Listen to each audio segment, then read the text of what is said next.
Senate का इजलास शुरू हुआ ही था कि अचानक ऐवान में शोर उठा। पीटीआई सेनेटर्स के एहतजाज ने पूरे हाल को हिलाकर रख दिया। आज सेनेट का इजलास शुरू हुआ तो लम्हों में ऐवान का माहौल बदल गया। पीटीआई के सेनेटर्स, जिनमें सेनेटर ओन अब्बास सबसे आगे थे, खड़े हुए और जबरदस्त एहतजाज शुरू कर दिया।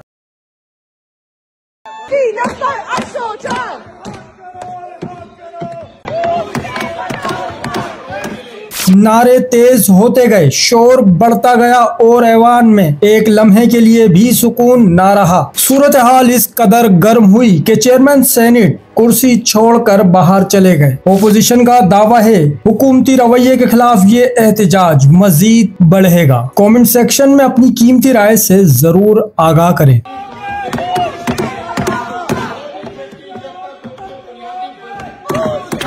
चैनल को सब्सक्राइब करें, फॉलो करें, वीडियो को लाइक और शेयर करें। शुक्रिया।